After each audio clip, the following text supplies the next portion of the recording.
पांचवें विधानसभा का आखिरी सत्र कल समाप्त हुआ। कल माननीय मुख्यमंत्री का आखिरी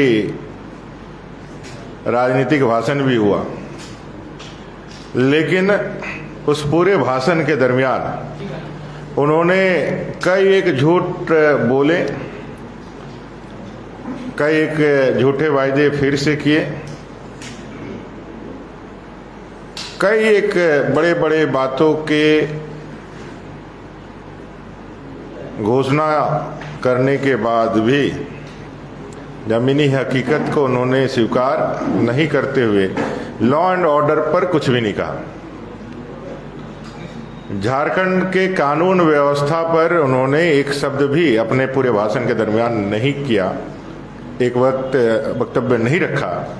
और आज जब सुबह हम लोगों की नींद खुली तो हम सोशल मीडिया के माध्यम से यह जान पाए कि दरोगा अनुपम कच्छप की दिन दहाड़े हत्या कर दी गई, गोली मारकर दी। फिर ध्यान आया कि कल ही जब विधानसभा चल रहा था, उस समय आखिरी सत्र के दिन एक अधिवक्ता गोपी कृष्ण को उनके घर के मोहल्ले में चाकू गोद करके मार दिया। थोड़ा सा दिन आगे बढ़ा, आज तो एक और दुखदायी खबर आई।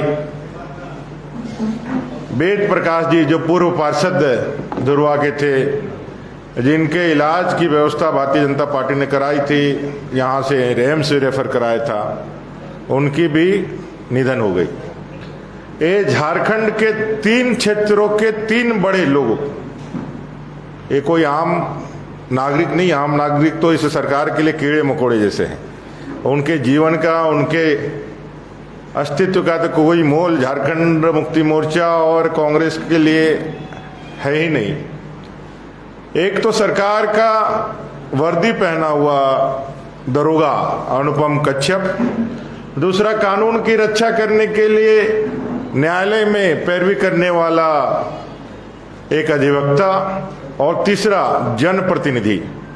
ये 3 लोगों की हत्याएं बैक टू बैक होती है और राज्य सरकार अपने जब बड़े बड़े डींगे हाँकती है विधानमंडल के उस फ्लोर को अपने झूठे कसीदे और झूठे वायदों को साबित करने के लिए जब दलीलें देती हैं, तो एक शब्द भी झारखंड के लॉ एंड ऑर्डर पर नहीं निकलता है।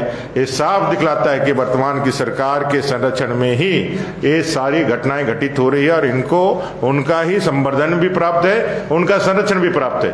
पूरे झारखंड प्रदेश में लगभग 7,000 महिलाओं के साथ दुष्कर्म की घटनाएं। ये कौन महिलाएं हैं? ये यहाँ के मूलवासी हैं, दलित हैं, यहाँ की आदिवासी महिलाएं। इस पूरे झारखंड प्रदेश में हर दिन 5 हत्याएं। ये कौन लोग हैं? यहाँ के आदिवासी मूलवासी लोग। यहाँ कानून व्यवस्था के नाम पर धज्जियां उड़ाई जा रही है। पुलिस से आदिवासी संगठन के कार्यकर्ताओं को, आदिवासी नेताओं को, आदिवासी छात्रों को पिटवाया जा रहा है। किस लिए? कहें कि घुसपैठियों को उनको और प्रबल सुरक्षा देना है, उनको और तुष्टिकरण की राजनीति को धार देना है।